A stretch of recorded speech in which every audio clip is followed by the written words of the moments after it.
Good morning, San Diego. What's going on? A lot better of a weather day yesterday than it is this morning, but hopefully the sun will break out and we'll be ready to go for Padres baseball coming up at 1:10 today. Sam Levitt will have the EcoWater SoCal pregame show coming up at 12:10 right here on 97.3 The Fan. Recapping the weekend in the sports world, but also talking about this San Diego Padres ball club that has had, man, they have had some tough nights at the yard here at Petco Park the last couple of days. I mean, really tough nights against the Philadelphia Phillies, who seem like they are playing at a level that's just way above where the San Diego Padres currently at. I mean, it's been tough watching this Padres team the last couple of days, especially after the tough loss in Colorado. And that's a big reason why I was adamant about you got to be able to win those games in Colorado and not split and settle. As much as we like to say, oh, this happens all the time to good teams, you know, they're going to have that clunker, they're going to have that, that bad game mixed in. Padres can't afford to have too many of those bad games. And then they can't afford to go out there the next 2 days and get worked by the Philadelphia Phillies, who, by the way, look like the best team in the National League this weekend. And I know they're red hot. But that is an excuse for what has been the last couple of games this weekend against the Phillies. When you have your three best pitchers currently in the rotation going, not necessarily in the order, and you need to bounce back after only going 2-2 in Colorado, a place against a team, by the way, that had only had 5 wins going into that series on the season. And then you go out there and get absolutely hammered on Friday 9-3. And then last night, you get 3 hits and you only muster 1 run. And I know Ranger Suarez is having a good year, but you had your best on the hill, and he gave up a 2-run bomb to Alec Boehm in the first inning, walked in a run in the 5th, and then gave up another knock to Alec Boehm in the 5th later on to make it 5-0. I don't know what needs to change with this team, and I don't know how many times you could say it's still relatively early.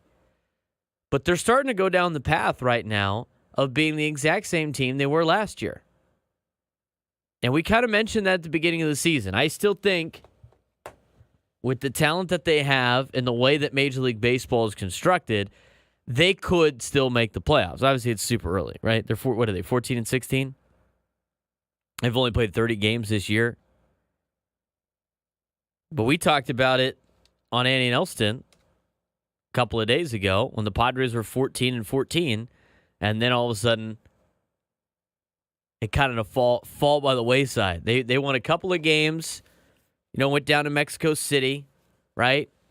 And then got up to, I think it was like they were up like 18 and they're like 18 and 15 on the year last year, and then that was the last time they were above 500, or at least 500, until near the end of the season when they became 80 and 80 again, or back to 500 and became 80 and 80.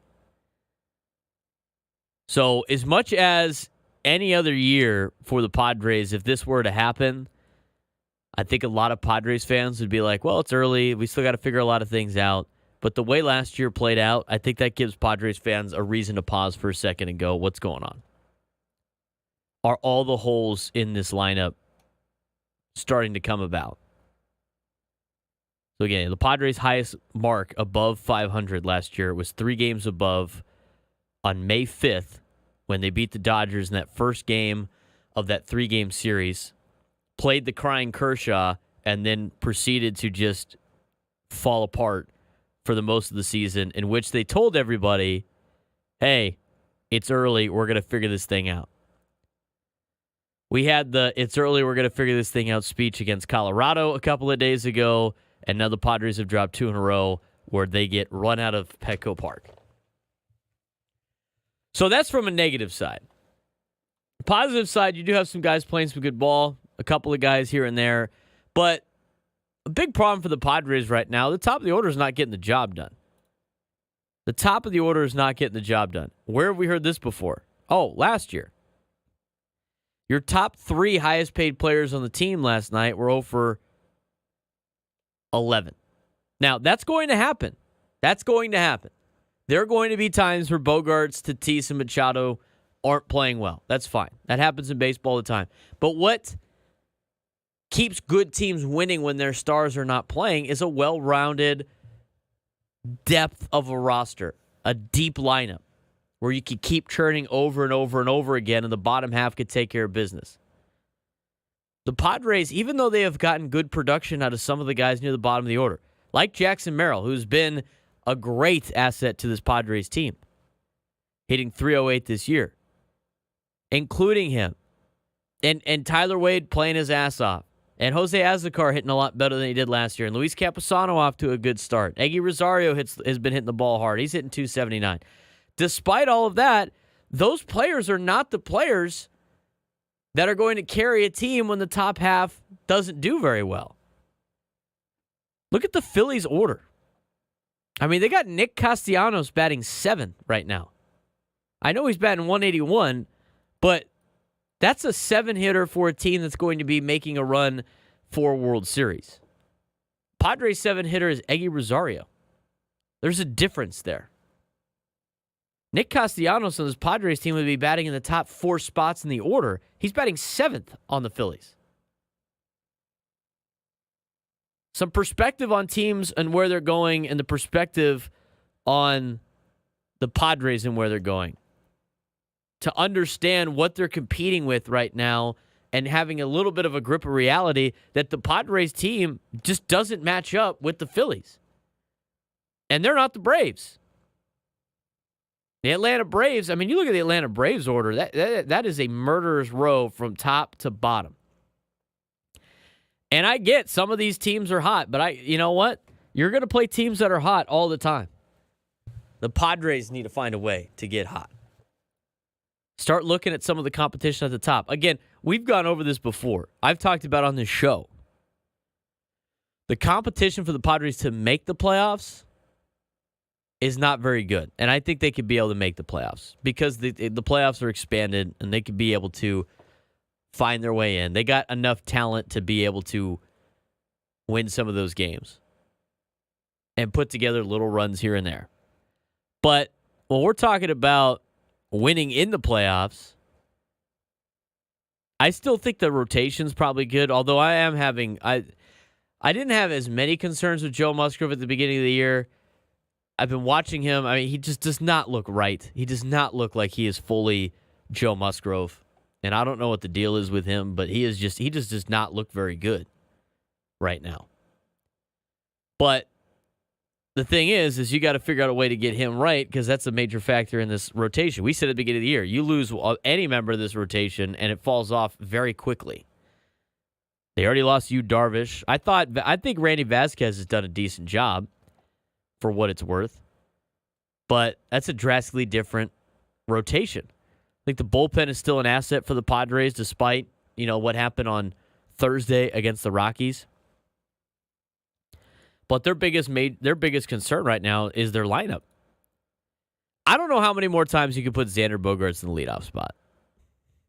I still disagree with it. It's not doing very well. Okay, he's batting .212. I know he did a little bit better in Colorado, and I'm a Bogaerts fan. I'm a big fan of Xander Bogaerts. I'm glad he's on the team. Am I glad he's on the team for $280 million? No, but I didn't give him the contract. He's on the team. You can't be upset about that anymore, and you're not getting rid of it. He's not the type of player where it's better to pay him $280 million to go away. He's better on your team at $280 than on another team getting $280 million. But I don't understand him in the leadoff spot. Fernando, I like up there. He's doing okay right now at 243. I mean, they hit Profar last night in the 3-hole. I know Profar is doing great. I'm a big Profar fan. I bought one of those Mr. Relevant t-shirts. I thought that's awesome. I love the vibes he brings. I think he's a great player when he plays here in San Diego. But let's think about this for a second. The Philadelphia Phillies are a team that's expected to compete for a World Series, and a National League pennant. That's what you're competing with in the playoffs, right? Because you just don't want to make the playoffs. You want to make a run in the playoffs. Padres won a World Series. They said they weren't punting on the season. Now we're all in. And I know it's timing up and down. You got to give Cronenworth the day off. It doesn't matter. They have Bryce Harper batting third. You have Jerickson Profar batting third. That is a major difference between two teams in the way they're constructed. And I like Profar. The Phillies have a guy like Kyle Schwarber leading off, which I don't understand why they have him leading off. I know they've been doing it the last couple of years just so he runs into one, I guess, and then you got to run on the board before the game starts. In reality, which happened on Friday. And this happened against the Padres a lot. But he's still a guy with just insane pop. Trey Turner, Bryce Harper, Alec Baum. I mean, JT Realmuto's batting sixth. Brandon Marsh is a solid, sixth hitter, hitting .293. Castellanos has had a miserable season, but he's still their seventh guy. Bryson Stott's not bad, .210, and Whit Merrifield. I mean, Whit Merrifield's a veteran there in the 9-hole. I'd rather have Merrill in the 9-hole than Whit Merrifield. But just look at their lineup. It's different. Phillies look way better than the Dodgers, by the way. I'll say that. I was not really impressed with that Dodgers team when the Padres played them. Now, maybe that's because they are a division team, so we see them all the time, but their bottom half is just not very good. Doesn't have the same depth as this Phillies team. And that Atlanta Braves team is another team you're going to have to compete with. Also, it's just a way different roster than what the Padres have. And we talked about it at the beginning of the season being a problem. They needed another bat. They needed a DH. They really need a first baseman. Didn't address any of it. Had some fool's gold early in the season because they came back against the Cubs. But I'm going to tell you right now, if it wasn't for last week or 2 weeks ago, if the Padres didn't come back against the Cubs and took 2 out of 3 from the Dodgers on a little bit of a hot streak, Padres fans would just be heated right now with the way the team has been performing. They had to come back against Chicago. They had to come back against the Dodgers. Played well on Sunday Night Baseball. And that's been it for the season. I mean, that's been the highlight of the season. That Phillies team is really good. They're going to have to deal with them if they want to get to the place that they want to be. And I think a lot of Padres fans agree they want to be they want to be able to compete in the postseason, not just make the postseason. With the amount of money this team has spent on roster pieces, just making the postseason shouldn't be the end goal. It should be winning in the postseason. Because again, you can make the postseason with way less of a payroll than the Padres do. The Padres paid for all these players because they want to win a World Series. They want to bring a championship to San Diego for the first time ever. Their current roster is not one of those. They don't have the means to do that. Now, trade deadline, I mean, we'll see what they decide to put together. I mean, if they're a buyer, they're going to have to go out there and buy, obviously, and fill out some of this roster. But are there just too many holes to fill to be able to be a team that's going to be able to compete for a World Series? What I've seen the last 2 nights have been 2 totally different teams. Just 2 totally different levels of baseball between the Phillies and the Padres. Phillies got a lineup that just rack together hits. They're hard to handle. They're like the Dodgers. And by the way, the Padres had a great opportunity to potentially put some pressure on the Dodgers 2 weeks ago. Kind of fumbled around against the Rockies, and then the week before. And now the Dodgers have won like 6 straight games. I mean, they're just pounding teams. They went up to Toronto and destroyed a Blue Jays club that knocked the Padres around a little bit. So it was only a matter of time before they started to get into a groove. I know the Braves lost last night to the Guardians, but that's another team that's just, I mean, their lineup is just way better. They got Jared Kelenic batting ninth in Atlanta. He's hitting .309. Travis d'Arnaud's their 8-hitter. He's batting .281. Orlando Arcia, Michael Harris II, Ozuna. They're all batting above .300. Their worst hitter in the lineup's Matt Olson. We know how good he is. I mean, these are the teams you have to compete with if you want to win in the postseason. So, yeah, we could sit here and beat around the bush. Hey, look, they're doing all right. But I'm going to tell you right now, with this Padres team, we said it before, and I'll say it again. They are around a mediocre level when it comes to their roster, which means they are talented enough where they're going to win some games they're not supposed to, yet they lack the depth to be able to continue those wins, go on long winning streaks, and they will lose games that they're not supposed to. And that's what it's going to be the entire season, I think. It's just going to be a lot of this, just up and down and up and down and up and down. And the difference between them making the playoffs and not will be, can they go on a winning streak more than 5 games at least once this season? And that'll be it. While also limiting losing streaks. Like, they can't lose today and put themselves in a 4-game hole or a 3-game hole under 500 and just kind of petter around for the next couple of weeks. We said at the beginning of the season as well. The first 2 months for the Padres is going to be very difficult. We all know this. And you can't make excuses about it that the other team in the other dugout's a good baseball team. They're all good baseball teams. It's Major League Baseball. But if the Padres could finish around 500 after the first 2 months, then they hopefully could go on a little bit of run as they get a little bit of ease into the schedule. But they can't dig themselves into a hole. And we've been through the schedule. I mean, after Atlanta, they got the Red Hot Reds coming in, who got a lot of young players that play hard and are a very good baseball team. And then they go play the Diamondbacks on the road, where they have had issues in the past. We talk about Coors Field all the time, but the Padres have had a problem playing at Chase in Arizona. That has been a house of horrors for the Padres, and that team's coming off a National League pennant. Then you go to Chicago, where you really got them on that comeback win, but it was tough sledding against the Cubs here at Petco Park. And then you welcome the Dodgers before playing a Rockies team that you've only beaten in a single season, in a season series once since 2016. And then you go to Atlanta, Cincinnati, and you welcome the Yankees. You got to turn things around as quickly as possible.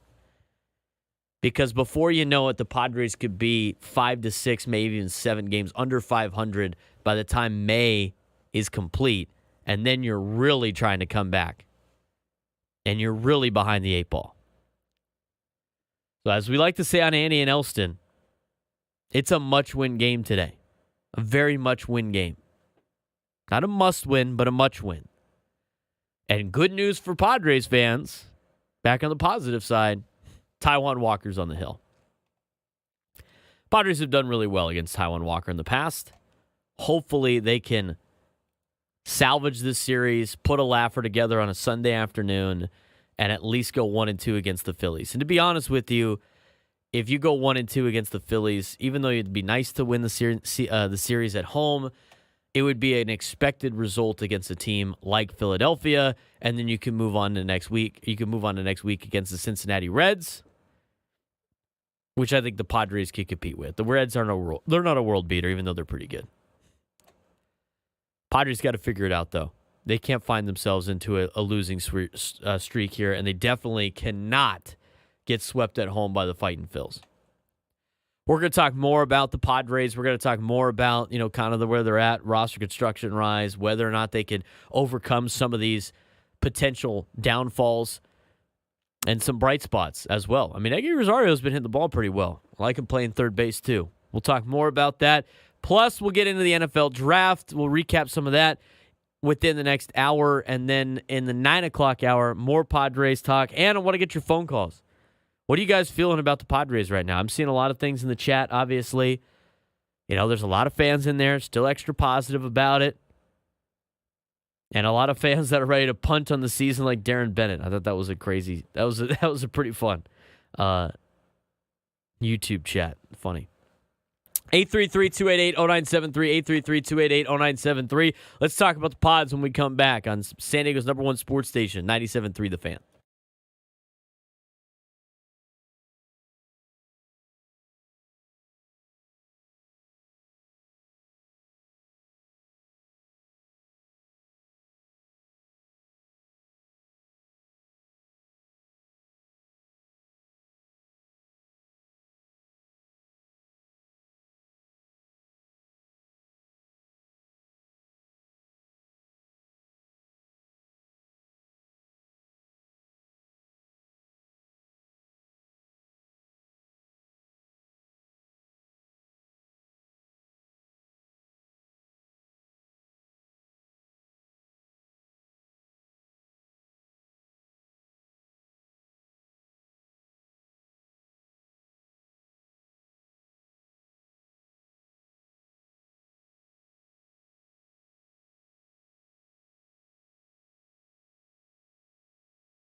Welcome back to the Braden Surprenant Show, live and local each and every Sunday morning from 8 to 10. Want to get to your phone calls today, 833-288-0973, 833-288-0973. Get the phone lines going. What are you doing to talk about, Padres fans?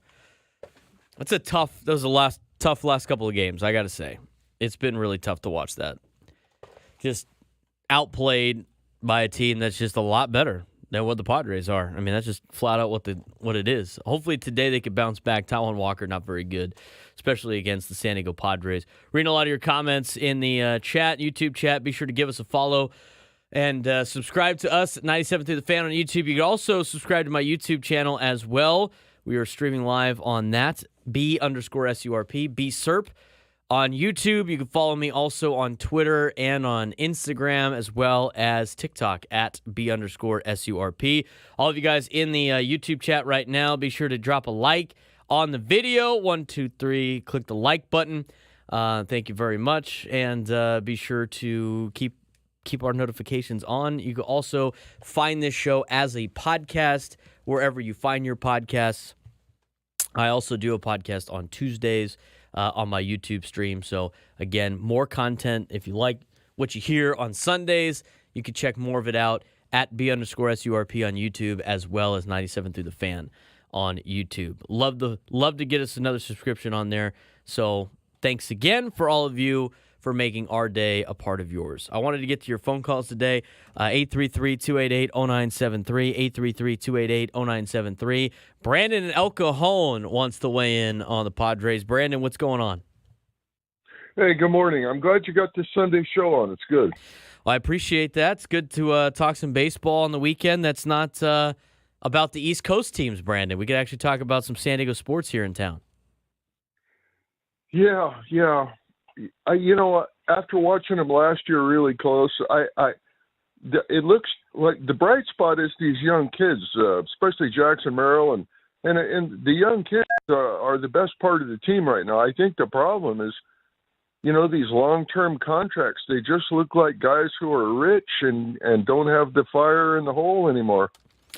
I do like the young guy perspective of it, Brandon. I agree with that 100%. I thought going into the season, some of the bright spots that were going to be part of this team were the players that were young, trying to make a name for themselves, trying to get their contract on their own as well, giving that fire to help the veterans out in that dugout. I think that goes a long way. I was not expecting Jackson Merrill to be that guy, but he has been at 20 years old, now 21. And he has done a great job of trying to provide a spark from the position player standpoint. From a pitching standpoint, I thought the same thing with some of these young guys. I mean, Michael King's trying to show that he's a starter in Major League Baseball. Some of the guys that they got from the Yankees trade, trying to make a name for themselves in baseball and get an opportunity with the Padres that they might have not gotten with the New York Yankees, with that trade. So I like the young guys playing hard, but you know what? They are still learning to play at the major league level and aren't in a spot to carry the team. They just need to do it a couple of times. That's the thing with these roster construction Major League Baseball. You're expecting your high value, high money maker players, high payroll players on your roster to be able to win you games probably 7 to 8 out of 10 times. And then those other couple of times, the bottom part of your order, your young guys, step up and help out the ball club on the days that your top guys can't get the job done. And that's the case. I mean, the top guys aren't going to play well all the time, but you can't have a situation like last year where they didn't play well the entire year. I mean, at the end of the year, their stats looked pretty good, but it was just so inconsistent, and they couldn't get enough bats hot at the right time to go on a winning streak. And so far, it seems like the same thing going on in 2024. Yeah, it really does. It looks exactly the same as last year, and to me, the biggest mistake they've made is giving these long-term contracts to all these players, and most, with the exception of Fernando, they're all, basically holes in the lineup now. Yeah, you got some holes in the lineup. I mean, I'm not worried about Manny and Xander. I really don't like Xander in the leadoff spot, and we'll see how many times that they continue to put that together and leave him in that spot. Those are some veterans for you. I don't think this is like the beginning of the end for some of these guys either. I think a lot of Padres fans, and here's the other thing too about Xander and Manny and some of these players on these big contracts. And Brandon, I appreciate the phone call. We got to get to a break soon. Thank you very much. And anybody else wants to join the show, 833-288-0973.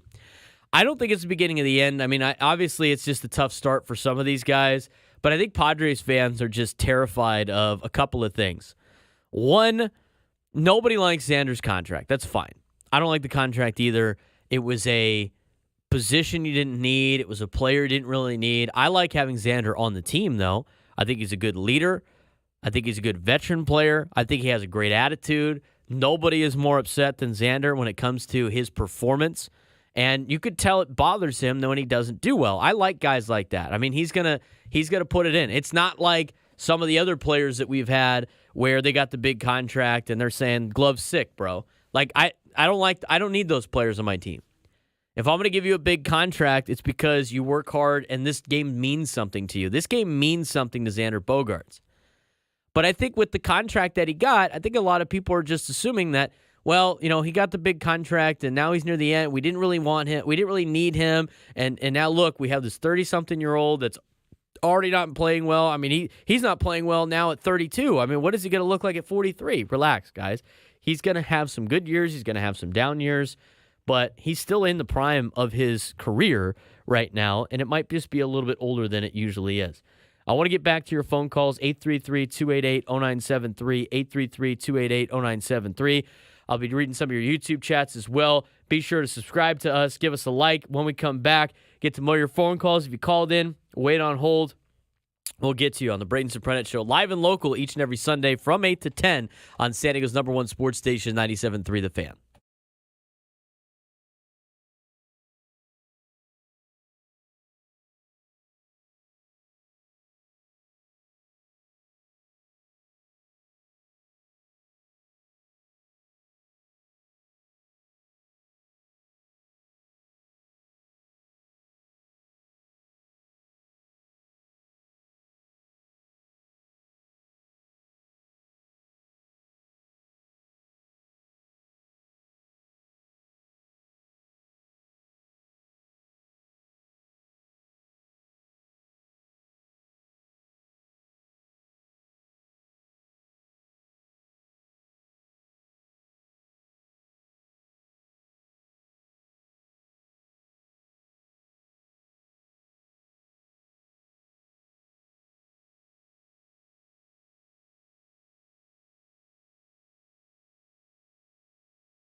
Welcome back to the Braden Surprenant Show, live and local each and every Sunday morning from 8 to 10. Talking Padres baseball. The Padres fans, obviously, tough couple of nights, last 2 nights here at Petco Park.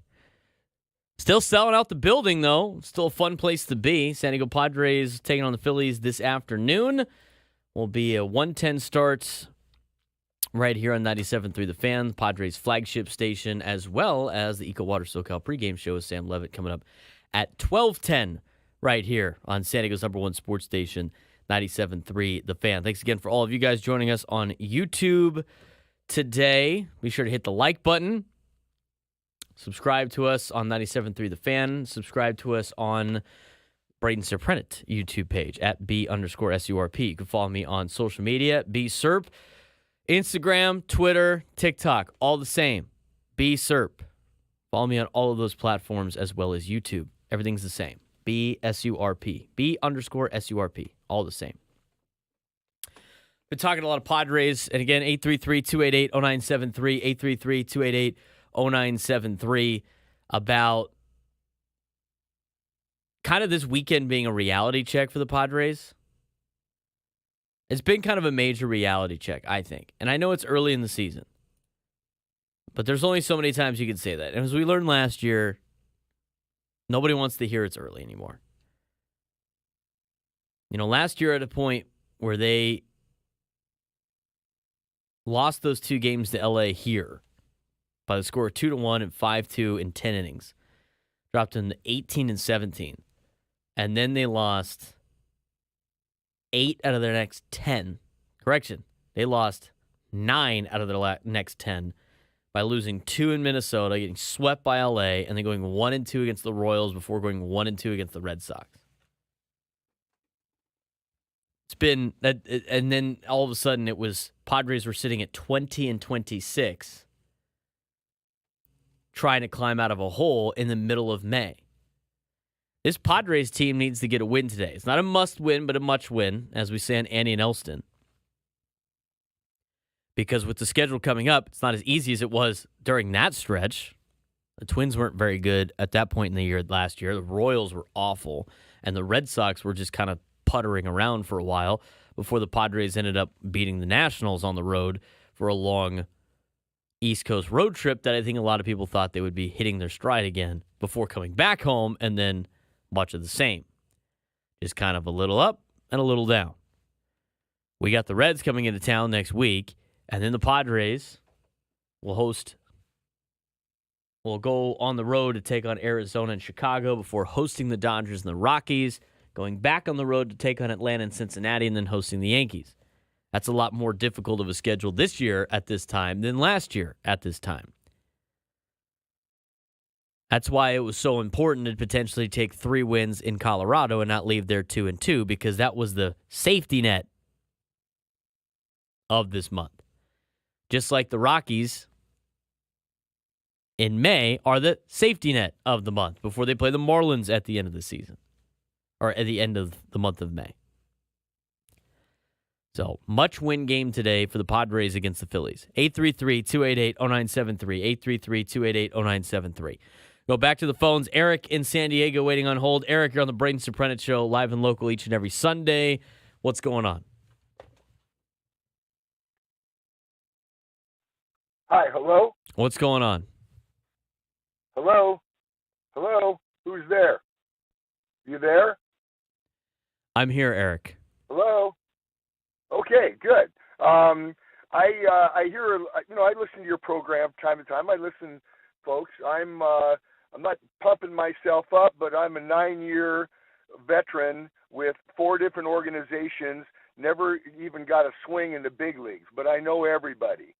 And one of the things that bugs the crap out of me about San Diego Padres, just so you know, you're not talking to a Padre fan. I had a kid who played for the Dodgers for 8 years and then traded to the Padres, and, we couldn't figure out what happened. And then we did find out a month later that Bud Black they fired Bud Black. Okay, so here's the one thing that I got to say. I played on some really shitty teams. But on those teams were good players, man. We're talking about the creme de la creme, especially with the Red Sox. And we did shitty in Pawtucket. But you know what? You don't disintegrate a good ball club. God, if you're a Padre fan, you got to go crazy. That stupid GM, they pay all this money so the owner dies and they all get like what? You've already got the team that wins. You've already got the team that's winning. Okay, so they had some weird things to start. Oh, hello. That happens to a lot of pro players. Okay, but look at that lineup they had last year. Oh, my God, those kids could play. You make a few moves. Tatis finally pulls his head out of his ass instead of riding a bike down there and F's up his shoulder. I mean, that's because he's a kid. And I was so frustrated, even though I'm not a Padre fan now. You're not talking about a fan here. And I couldn't believe it, the stupidity that where our Padres are now. It's like you guys analyze all this. God, you talk about these murders row everywhere. They brought in Xander, and come on, the kid can play. And you add a few of those guys, and the kid, the pitcher, what's his name? King, I think it is, from the Yankees. I mean, you bring him in, and then I jumped ahead of myself.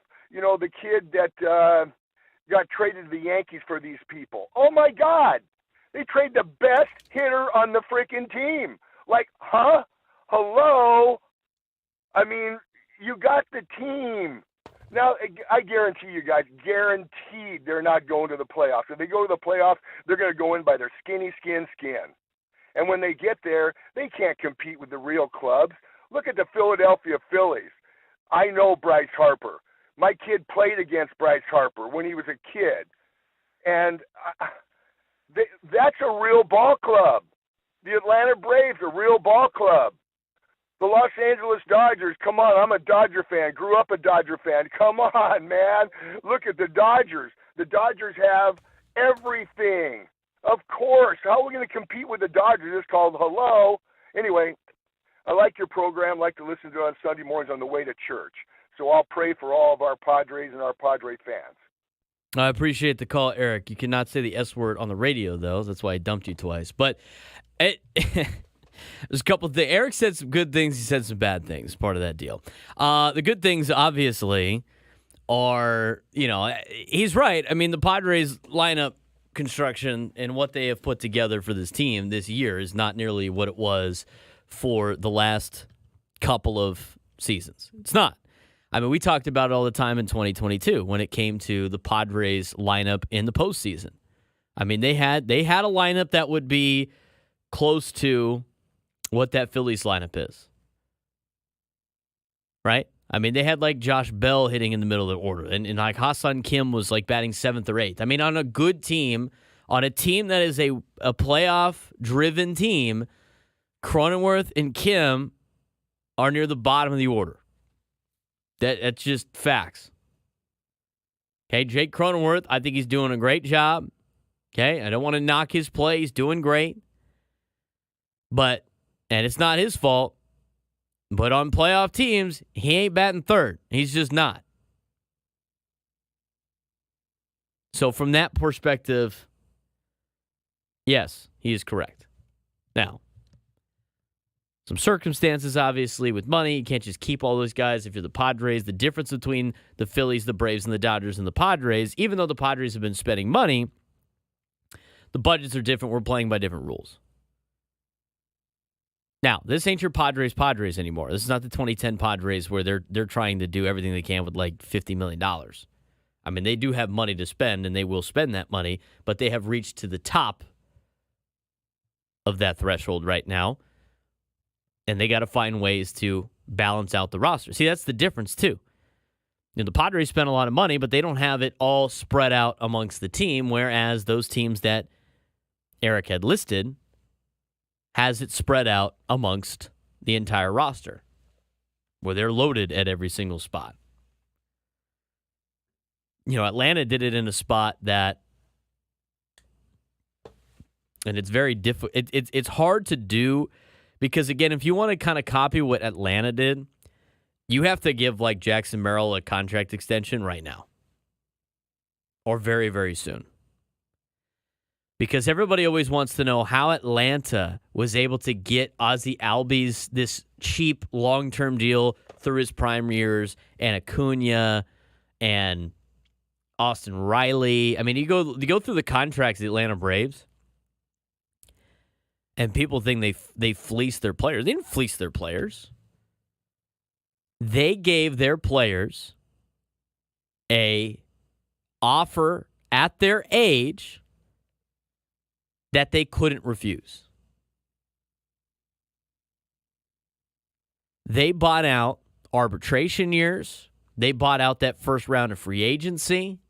They gave them guaranteed money, where before they were making league minimum. They didn't have to do that. They were actually spending more up front than they would later. And they took a risk on the players that they drafted and signed and developed, because they knew that those players are going to be good because they drafted/signed them and they developed them. They'd seen them play at the organization. They knew they were going to be really good baseball players. They offered him a contract really early on where people are like, why are you giving this guy a deal? You don't even know if he can sustain this at the major league level. Right? But they gave him the contracts. That was the risk, right? The risk was you give them the contract when they're super young, not knowing if they can hang in the major leagues for a long period of time. And the benefit is you don't have to spend a lot of money on a team individually because you're giving Ozzie Albies $8 million. Padres are paying their second baseman $25 million. Now, same thing with Acuna. Acuna's deal is very team-friendly, but again, they got him when he was super young. It's the same thing with the Diamondbacks and Corbin Carroll. The Diamondbacks drafted and developed Corbin Carroll. They know he's going to be a stud. That's the risk, at least. What did they do last year? They signed him super early on. They gave him a contract extension after a very small sample size and gave the kid an offer he couldn't refuse. Because you're thinking about injuries potentially and maybe falling off of play. You've got guaranteed money that's more than you don't have to go to arbitration. It's more than league minimum, and it's tough to just be like, I'm going to turn that down. And again, money is worth more today than it is tomorrow. That's why Jackson Cherio in Milwaukee already is under contract for a long period of time. That's the risk Milwaukee's taking. They're trying to go the path of the Braves. So if you want to continue to do that, you're going to have to sign Jackson Merrill to a long-term deal as soon as possible. Now, the difference is, though, because people in the chat are like, they can't get locked in another long-term contract. If they give Jackson Merrill a long-term contract, they're giving him like $10 million a year. I mean, they're going to give him something ridiculously low, but it's something he can't refuse. If you're getting, what's the league minimum now, like $750,000? You're getting $750,000 now, and your employer is willing to give you upwards to $10 million for the next 5 or 6 years, even though you might think if you stay along on this $750, you could probably get $15 to $20 million after that time is up. You got to take the $10 million a year for the next 5 years. You can't leave that on the table. I wonder if, I know Juan Soto's having a great year, but if he doesn't have a great rest of the year, or he ends up signing for less than the $400 and whatever million he was offered by Washington, he's going to be kicking himself that he missed out on money. But if you want to go the route of the Braves, because here's what fans say all the time, well, the Braves can do it. The Braves took the risk of, we're going to sign these guys when they're super young, and there's no guarantee that they're going to be the players that we think they're going to be. That's the risk. But we're going to get them for not a lot of money. And in the future, when the contract value goes down just because of inflation and all the other factors that factor into money, obviously, because, again, it's worth more today than it is tomorrow, you end up paying Ozzie Albies $8 million in his final 3 or 4 years when he's 29, 30 years old, and then you know what they're going to do? They're going to let him walk. I guarantee you the Braves are going to let Ozzie Albies walk at the end of his contract. And they're going to move on to the next guy that they drafted or developed. And that's why they have the resources to sign a guy like Sean Murphy after a trade and go get a Matt Olson. Because they gave their young guys these offers they couldn't refuse that are team-friendly contracts. And then they go get a big bopper, and then they go get another arm that they need, and they make a trade, and then they're still around the same payroll as the Padres, right? But they don't have as many holes as the Padres do. Now, we talked about the holes in this roster that the Padres have. We've talked about how they want to reset the CBT, which is all fine and dandy. But I think it's going to be a hard press to try to make that happen at the trade deadline with all the holes they have to fill. I think you're okay with the outfield right now, especially in center and right, but you could probably use an upgrade in left. I mean, Profar should be a guy off the bench back and forth, even though he's playing well. You really need a first baseman. You need a DH. That's 3 spots. And right now, but with the way that Joe Musgrove is pitching and Yu Darvish being hurt, you're probably going to need a starter. I mean, those are like 4 pieces that you're going to try to get while staying under the CBT. That's going to be a challenge for the Padres. 833-288-0970. I can't believe Eric had that like whole rant, and he's like, "Oh, yeah, by the way, I'm going to church right now. I'm going to pray for everybody." Thanks, Eric. Let's watch the language a little bit, my guy.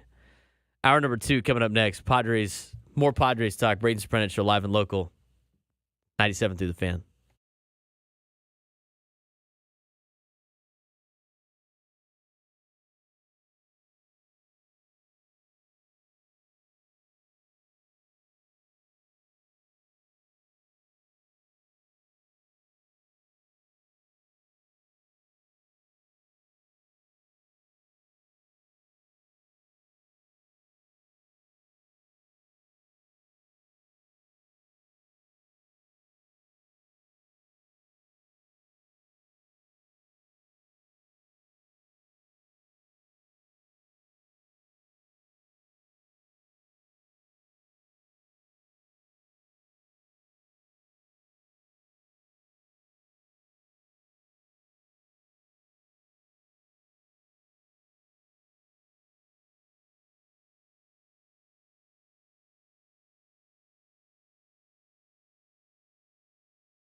Welcome back to the Braden Surprenant Show, live and local, each and every Sunday morning. We'll take your phone calls today, 833-288-0973, 833-288-0973. Padres, Phillies coming up at 1:10 Pacific time on San Diego's number one sports station, 97.3 The Fan. Eco Water SoCal pregame show with Sam Levitt coming up at 12:10 as we continue to be live and local for as many hours as possible during the week here. Now into Sundays with my show. And it's great to talk Padres baseball with all you fans out there in the chat. If you're watching on YouTube, give us a like. Click like on the YouTube video. Gives us a nice little path on the algorithm. We'll send this out to other Padres fans that haven't seen us on YouTube yet, as well as follow my YouTube page at B_SURP, BSURP. You also follow me on Twitter and TikTok and Instagram at the same handle, and we appreciate the support.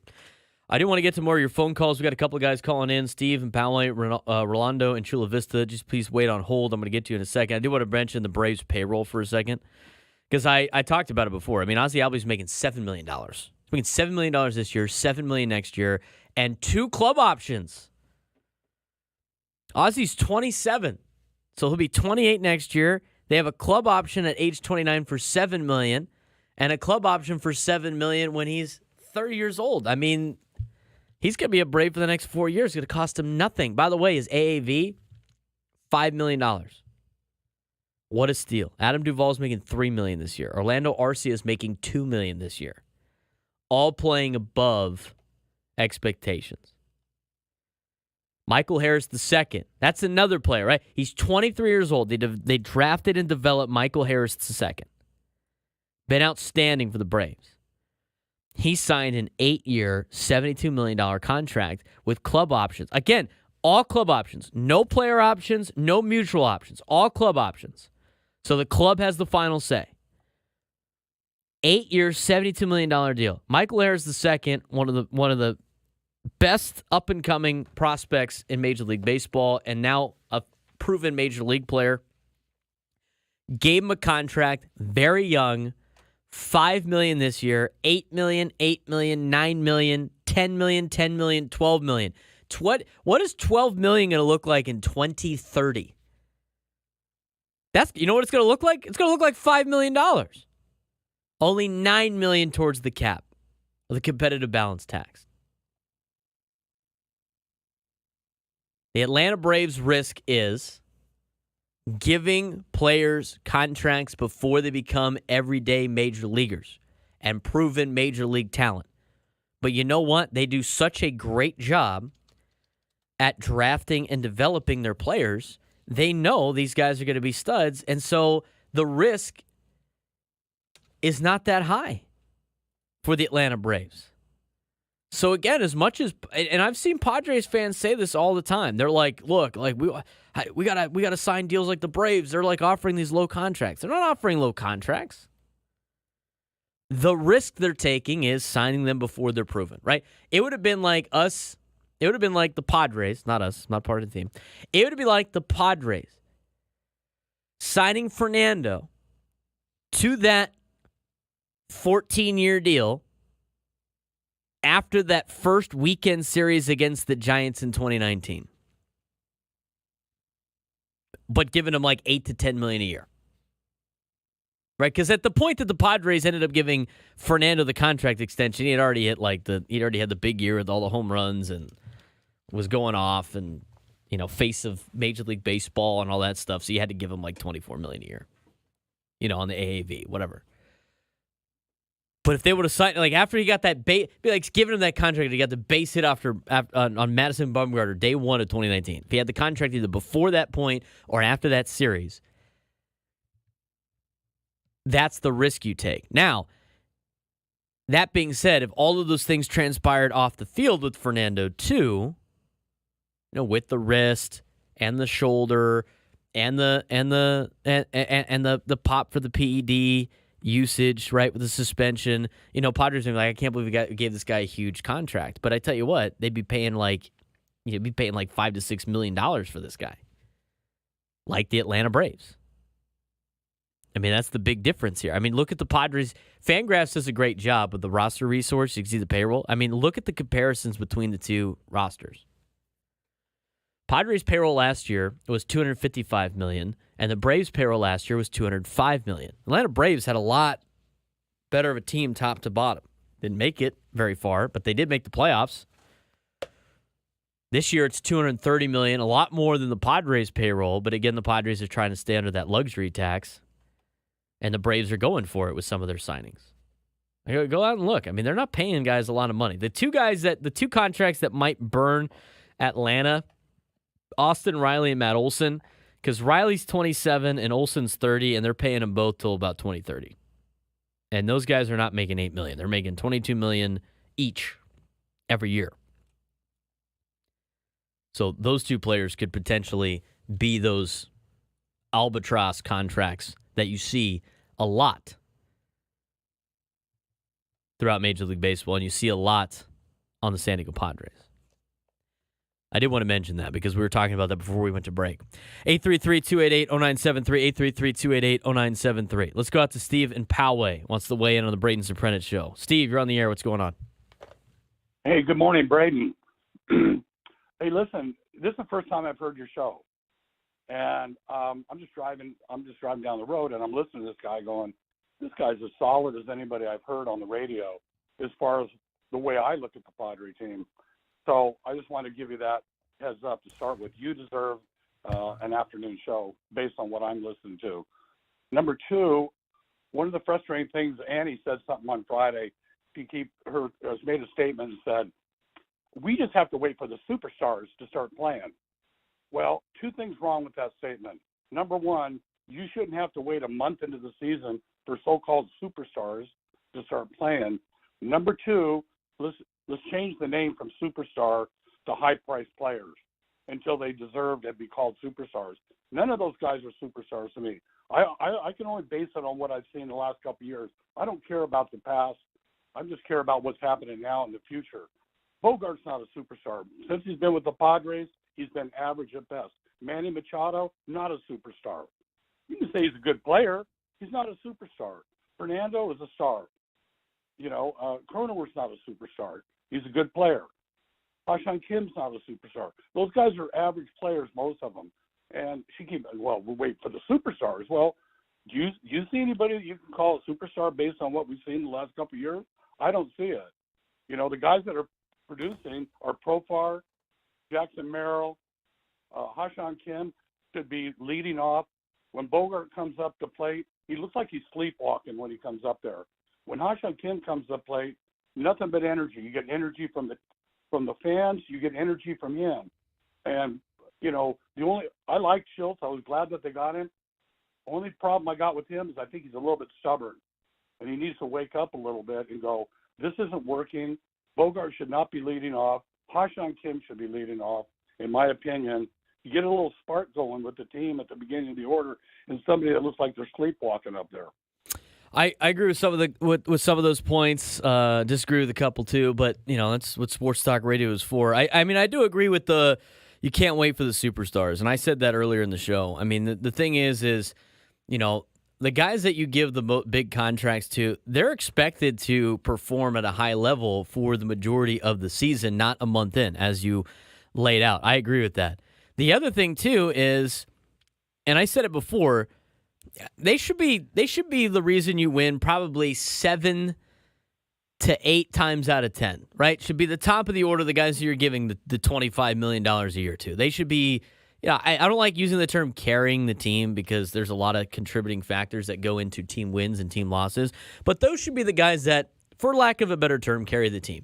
And then those other 2 times, it should be the bottom half of the order, right? I mean, the good teams in Major League Baseball, and I know we hate talking about the Dodgers. They're a good team. Let's talk about the Phillies.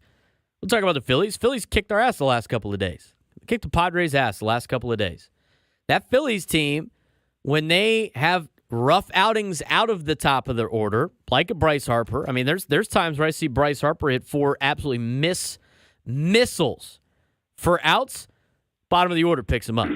And that's what you need. You need a lengthy lineup that can do that. And right now, the Padres, they have their top half again not doing what they were paid to do, doing what they've done the last last year in particular, and then you have a bottom of the order that Jackson Merrill's trying to pull his weight, and all these guys are trying to help the team, but they don't have enough depth down there to continually do it night in and night out, where you're flipping the roles of the high-priced players and the low-priced players. Right now, it seems like the Padres' bottom half of the order are trying to win them the games 7 to 8 times out of 10, and the top half is only winning you games, 2 or 3 times out of the last 10 wins. I couldn't agree with you more. Well, I appreciate the phone call, Steve. I appreciate the kind words. Thanks again for joining the show today, and look forward to your phone call next Sunday, maybe. We'll mix it up a little bit more. I'll get back to the phones, 833-288-0973, 833-288-0973. Rolando in Chula Vista, you're on the Braden Surprenant Show. What's going on? How's it going? Doing well. How you doing? I want to disagree with the first caller.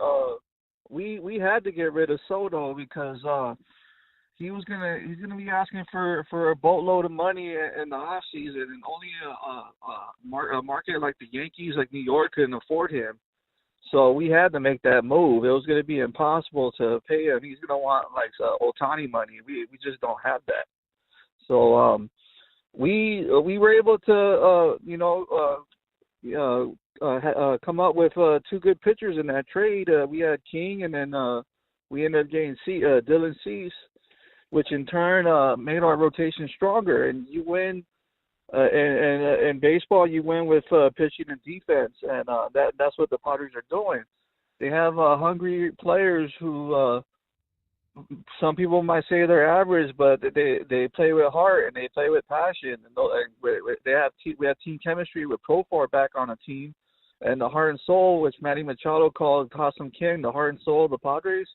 We have I would rather have players like that than high price players. I mean, Soto was a good player, but at the end of the day, we need to spread out the money evenly, like you said earlier. And that's what the Padres are. They're trying to spend their money wisely now instead of foolishly. So they're going to get the W today. They ran into the Philadelphia Phillies, who have been hot recently. So it's a bad matchup. But overall, I mean, I think we'll make the playoffs, man. I mean, because we have players who fight, who play with passion, who play the game right, and we have pitching and defense. And it kind of reminds me of 2010 when the Padres they were pretty much mediocre offensively, but the difference between this team and that team is that we have players like we have stars. Like I don't care what anyone says, but Machado is a star. He's a Gold Glover. We have a Platinum Glover, a Gold star, and Fernando Tatis.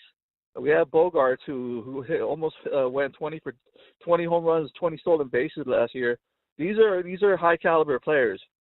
We're similar to the 2010 Padres. I mean, they had 90 wins that season, and they won with pitching and defense, and our pitching is outstanding. I mean, King almost threw a no-hitter the other day, which we got in the Yankee trade, and we have good defense. One more thing before I let you go, before I get off of the phone, is I agree with you on Merrill, man. We need to sign him, man, because he's the next up and comer. He's a star, and everybody knows it. So you pay that, and we're selling out the stadium every game. So we're gonna have the money to pony up the money to pay for Merrill. We need to take care of the players we got now, instead of like Ha-Seong Kim as well. Instead of like looking for more high priced players. That's all I got to say. Go Padres. I appreciate the phone call, Rolando. Some good things in there, some things I disagree with. Obviously, a positive thing as well. I mean, the 2010 team, the 2010 team's a lot different. I mean, right now, let's put it from this perspective, too. That 2010 team, was like 500 for the first 12 games, and then they started to turn it on. And they were playing really good baseball early, and then that propelled them throughout the rest of the season. I mean, through 30 games in 2010, the Padres were 19-11. This Padres team's 14-16. This Padres team has better players at the top than that 2010 team did. 2010 team had some good hard-nosed players.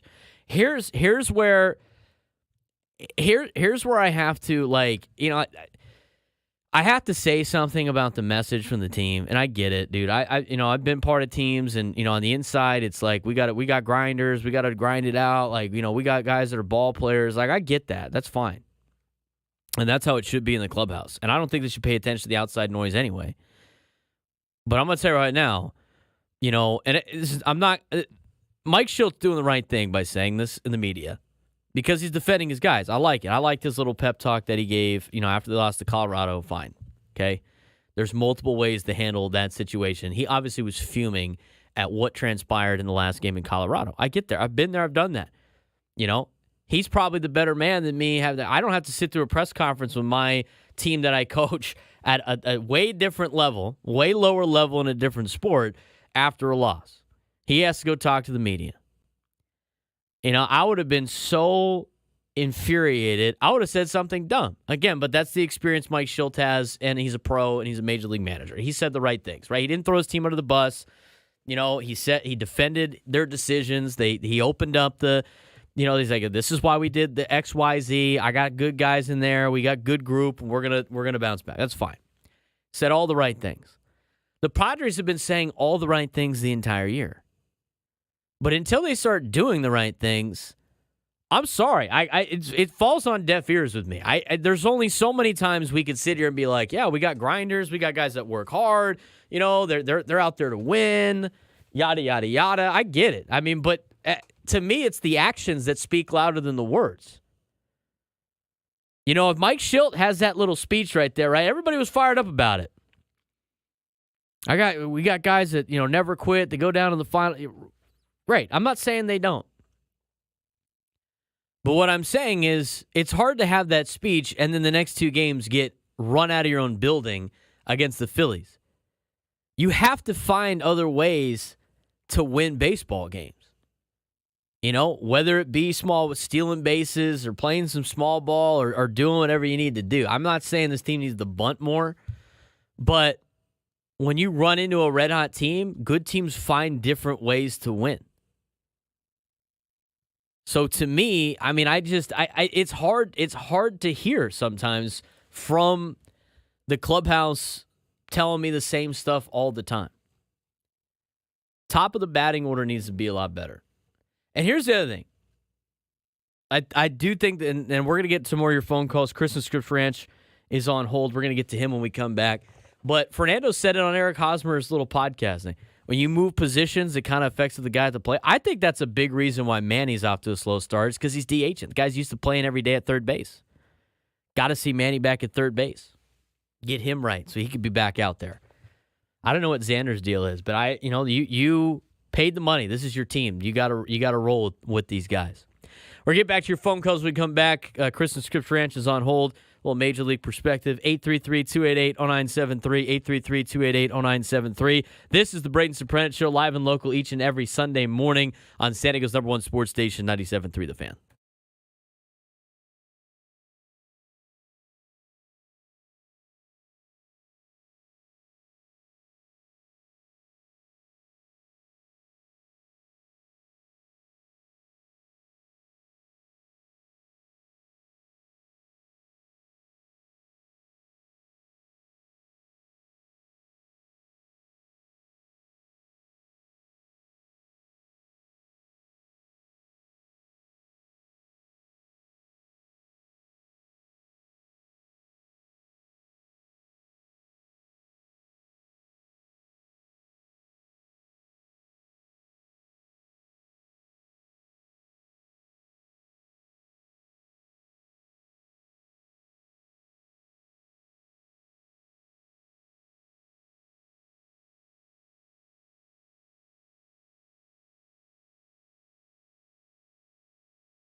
Welcome back to the Braden Surprenant Show, live and local each and every Sunday morning from 8 to 10.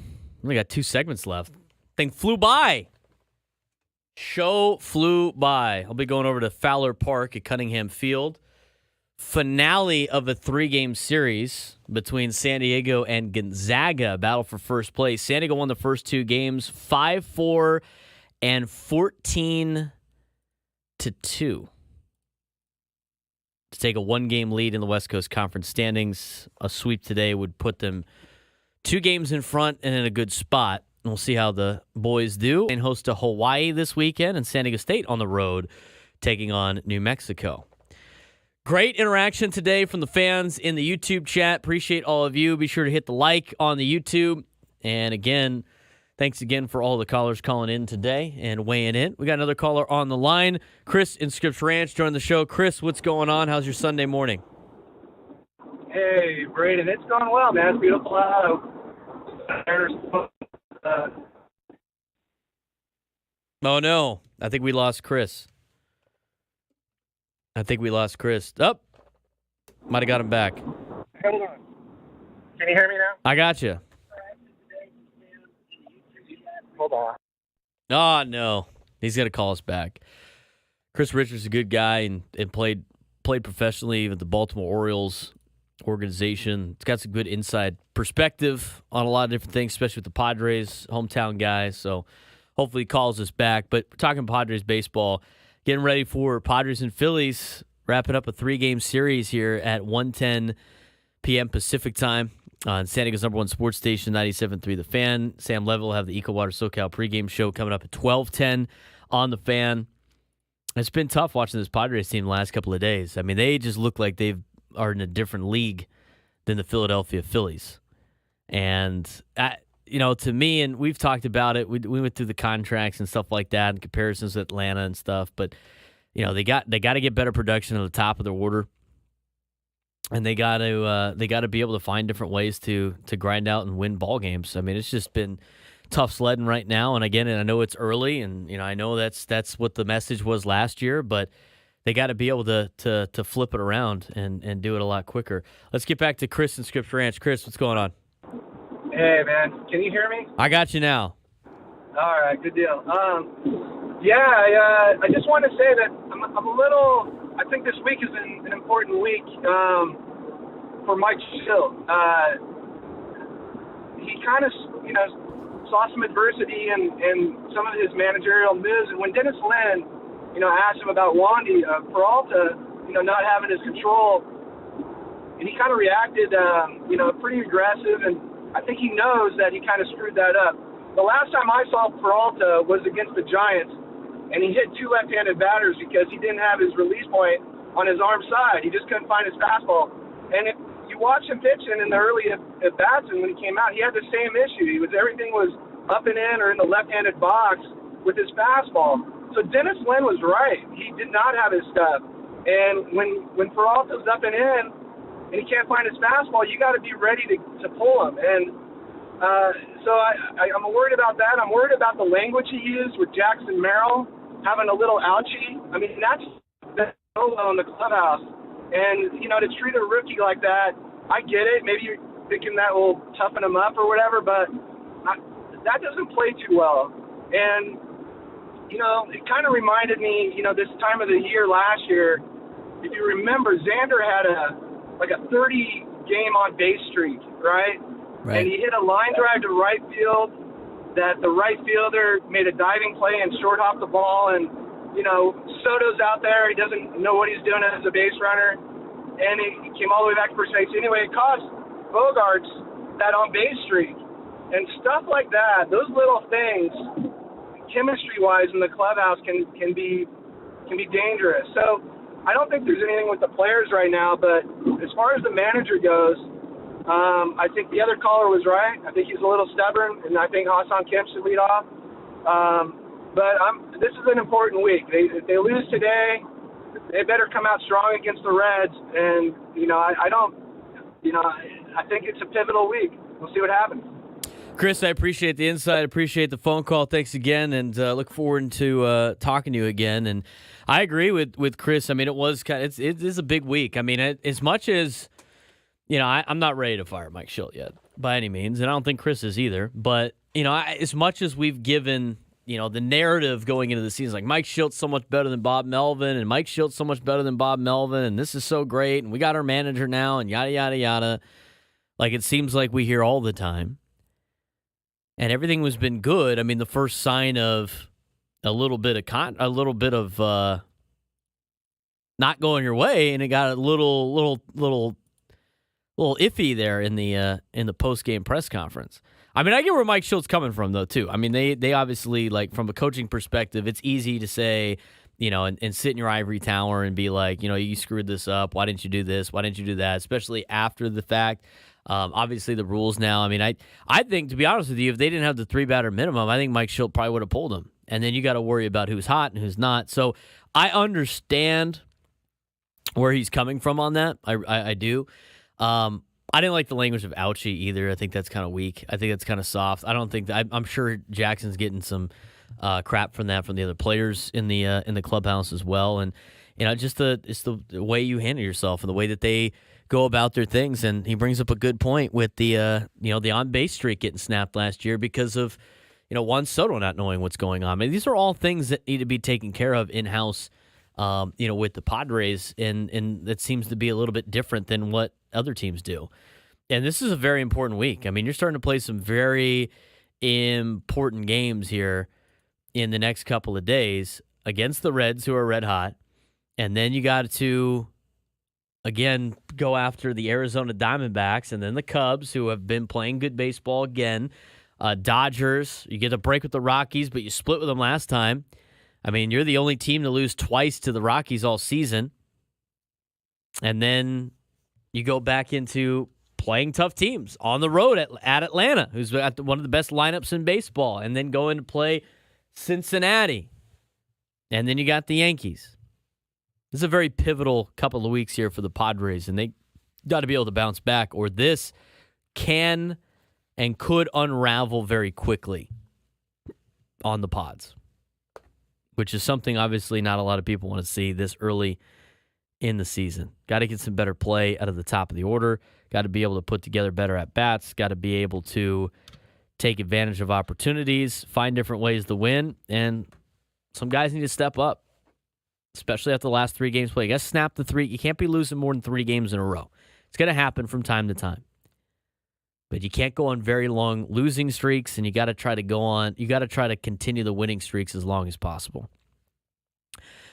Final segment coming up next. We'll talk more Padres, maybe dive into the NFL draft a little bit, give you my take on what I thought of the first couple of rounds of the draft. I mean, you get to the nitty-gritty of it, and there's a lot of picks flying off the board, who looked good, who did not, and get you ready for Padres and Phillies coming up at 1:10 p.m. Pacific time. This is the Braden Surprenant Show, live and local each and every Sunday morning from 8 to 10 on San Diego's #1 sports station, 97.3 The Fan.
Final segment of the Braden Surprenant Show.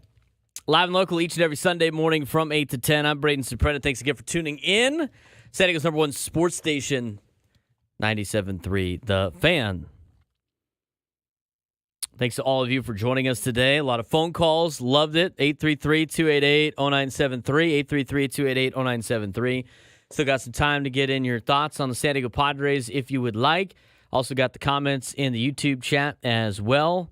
Thanks you for all of you making our day a part of yours.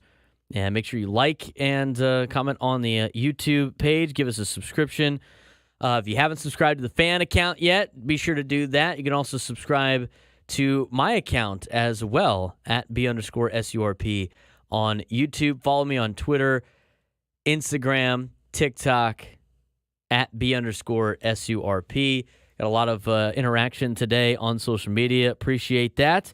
Talking Padres baseball and how the Padres got to get out to Snide today and take down the Philadelphia Phillies. It'd be nice to be able to salvage the series, especially before taking on a Cincinnati Reds team that is definitely red hot right now. I mean, they're playing really good baseball, doing a really good job this season, and are one of those teams that the Padres are going to be competing with when it comes to a wild card spot.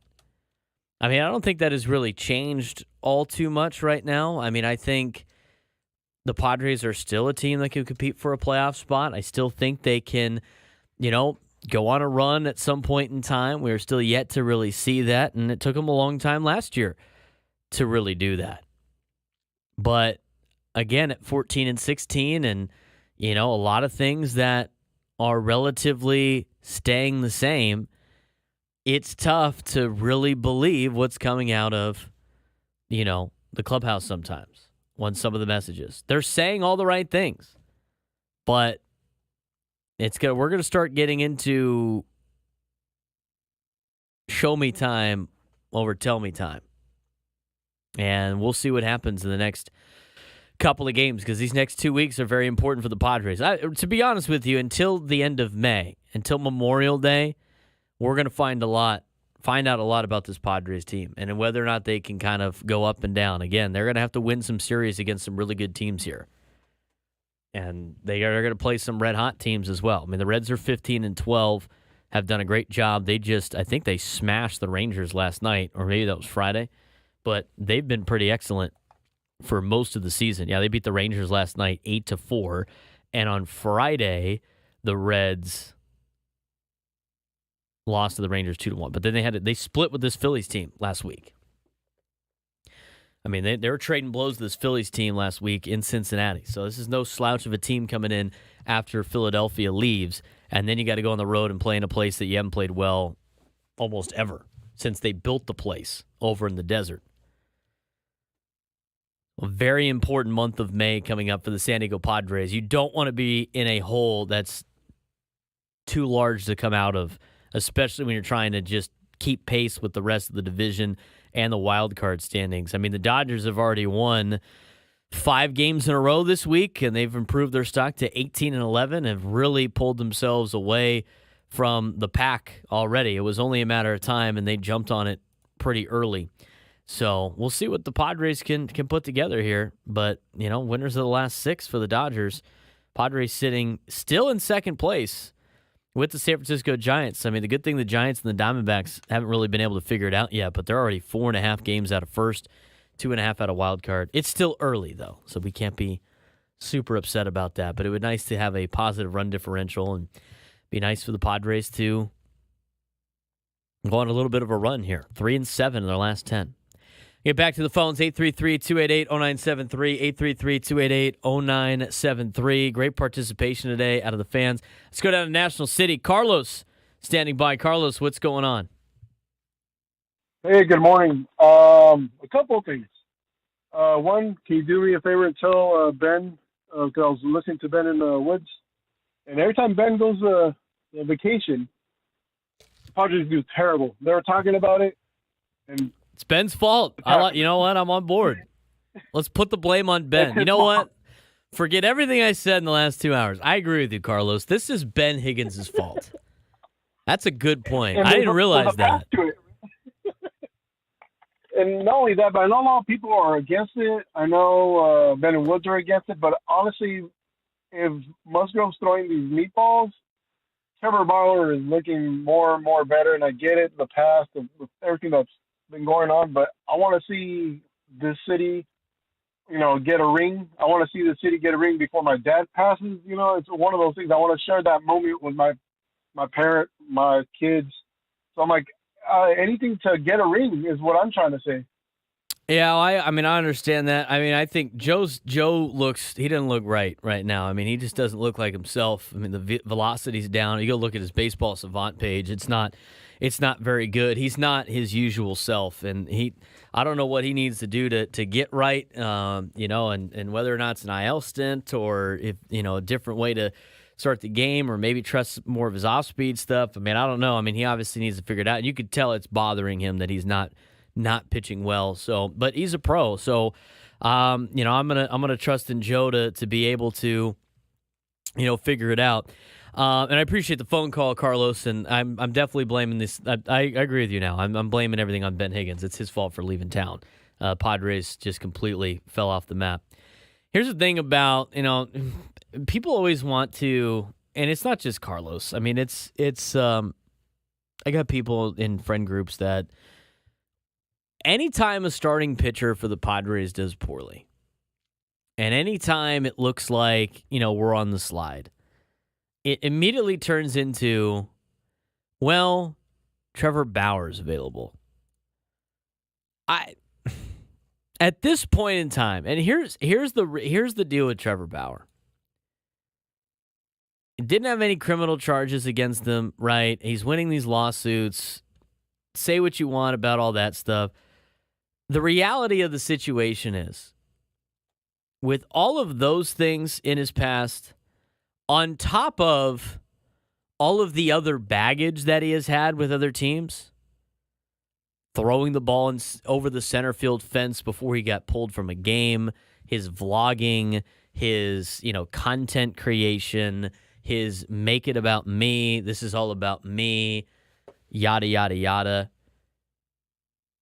He still has enough stuff where he could pitch in Major League Baseball, but the problem with him is all of his baggage, and I mean all of it, with how that situation with Lindsey Hill went down, with the other women that came out, with all of the other stuff. And whatever, and again with sports, I mean, people in sports, and you could always say that your team is like, always takes the high road, but that's not the case. I mean, eventually, at the end of the day, it is a business, and at the end of the day, these organizations make the decisions based on what's going to win and lose them games. But here's the thing with Trevor Bauer. His talent does not outweigh his baggage. It just doesn't anymore. Because with all the things you have to deal with Bauer, first of all, the first team that's going to sign him is already signing up for a circus anyway, because the media is going to be all over, why did you sign this guy, yada, yada, yada. Okay, so you have to deal with that problem. You have to deal with the fact that he's going to pull out a camera at who knows any time of the day and start filming things and doing his vlogs and doing all of his look at me content. You don't know what type of interviews he's going to do. I mean, think about it he is a PR nightmare from multiple different levels. Again, together. And right now, he's playing down in Mexico. I'm sure he's doing okay. It's probably not spectacular. I mean, to me, in order for him to be something that is worth the baggage for any team, not just the Padres, that guy's got to be just throwing up no-hitter after no-hitter down there. But he's not. He's doing all right in Mexico. He's doing okay. But he's probably a guy, to be honest with you, that would probably have a 4.5 ERA in Major League Baseball. I think that's a fair prediction. He'd probably have like a 4 ERA. It could be even higher. But to me, are you willing to go down the road of dealing with all of this stuff for a player to give you a 4.5 ERA? and a guy that hasn't pitched in Major League Baseball since 2021? The answer is no. He's not worth the headache on multiple fronts. He's not worth the PR nightmare. He's not worth potential issues in the clubhouse. I mean, I know Dodgers players spoke out and said, "Oh yeah," after everything went away, everyone's like, "Oh yeah, I don't mind Trevor." But there wasn't a huge list of people, really standing up like, "Hey, look, man, this guy's great." He had issues everywhere he went. I mean, you want to see a circus on a hill. I mean, Terry Francona goes to pull him in Kansas City, and he throws the ball over the center field freaking fence. I mean, who does that? There's a lot of issues with him. His play does not outweigh his baggage. So I've been kind of like dancing. I don't want to talk. I don't like talking about it, right? I think there's some grips of reality that people have to come to terms with when it comes to Trevor Bauer. And from this perspective on this side, the reason why he's not playing, and again, as much as you want to think your team is like superior, like just morally better than all the other teams, that's false. They will do whatever it takes to win a World Series. Most of these teams. You can pretend your team is like, we only have great morale here and we only have the greatest people playing for us. That's just to sell for PR. They would do whatever it takes to win a championship. He ain't getting it done. Yeah, and Ruben Abel he wasn't the pitching coach, Boogie. He was there at the time. I think he was part of the organization. I mean, that might be a factor too. Ruben Abel might be like, dude, I don't want to deal with this guy. But I don't know. I mean, we don't know the relationship. Everybody's just kind of keeping away from him because, again, his play does not outperform his baggage. We got time for one more phone call here. Let's weigh in. Here's Steve in San Diego wants to jump in. Steve, what's going on? Hey, good morning. For being a former comms guy, I wouldn't want, for PR purposes, I wouldn't want any part of this guy. I wouldn't want any part of this guy just for the PR perspective, let alone for, representing an organization. It'd be like, yeah, well, she's good looking, but she's done a little jail time and she's had a little meth problem, but other than that, she's okay. No, you wouldn't want any part of it, which is probably why most organizations are staying away. But yeah, it's just not worth the results and the effort. Hey, thanks. No, it's not. And Steve, appreciate the phone call and the weighing in. But that's so like you're gonna hear it. Here's the thing: until that guy, he's never gonna sign with anybody. Which means you're going to have to hear this all the time. And it's not just the Padres. I mean, this happens all the time. I know Padres fans love doing this. Look at final score graphics for other teams, and when their pitcher gets blown up, there's at least one or two people in there going, oh, you should sign Trevor Bauer. No, you shouldn't. No, you shouldn't. And I'm not doing it because I'm morally superior than everybody else. I'm not one of those people, all right? Everybody's got their own faults, okay? Everybody has their own glass house, right? And I'm all in on second chances. But the fact of the matter is, his play is not better than the headaches that you have to endure, and it's not worth it to teams. I mean, that's what it comes down to. You could say everything you want about how it's like, well, our team would never have anybody like BS. They have those guys in the league. In every league, all over the place. If they're good, they're playing. If they're not, they're not. If the baggage is more than the talent, teams are out because it's not worth the headache. I'm not dealing with him for a 4.50 ERA that he probably would have in this day and age of Major League Baseball, where he hasn't pitched since 2021. It's 2024. So hopefully that's that. But it won't be because people are going to continue to say it. I mean, I'm sure we'll get, maybe on this program or anything, I'm sure we will get comments in the YouTube chat. I'm sure we'll get phone calls in every show after every single bad outing out of a starting pitcher for the Padres. I'm sure the answer will be, like, oh, just sign Trevor Bauer. Yeah, okay. Yeah, let me get right on that. If he was playing better than what he was, he'd be somewhere. Same thing with Madison Bumgarner. Guys getting paid a lot of money, not do anything. He's a problem too, and he just deteriorated fast. And I don't know if that had to do with all the innings he had to throw in the World Series runs for the Giants. Is it worth it for a guy like that to win those World Series? Who's to say? Didn't really get to talk about the NFL draft too much. The good baseball talk today, though. I love the baseball chatter. Love the interaction from the phone calls. Loved all of you guys in the YouTube page today as well. Got to keep it going, keep it rolling. If you haven't liked us on the show yet, give us a like on the YouTube page. Got 22 likes right now. We got to up that a little bit. Let's up that a little bit. Be nice. Appreciate all of you guys making our day a part of yours on a Sunday morning. Hopefully the Padres can take care of business today against Taijuan Walker. They've been good against Taijuan Walker in the past, and he's making I think it's his first start of the year, if I'm not mistaken, after some injuries that he has had. But you got to be able to put a laugher together and get out of this series with at least one W. Yeah, it'll be Taijuan Walker's first start of the year. They're going against Michael King. I like to see a bounce back out of Michael King. Okay, we've seen a lot of ups and downs with Michael King. Still learning how to pitch as a starter at the major league level. We've seen a lot of great things out of Michael King. Seen some bad out of Michael King. I'm looking for a Michael King bounce back. Padres hitters done well against Walker in the past. We'll see what we got today. Jerickson Profar hitting .417 lifetime against Taijuan Walker. Makes you think, huh? Braden Surprenant Show, live and local each and every Sunday morning. We'll see you guys next Sunday. This is 97 Through the Fan, San Diego's #1 sports station.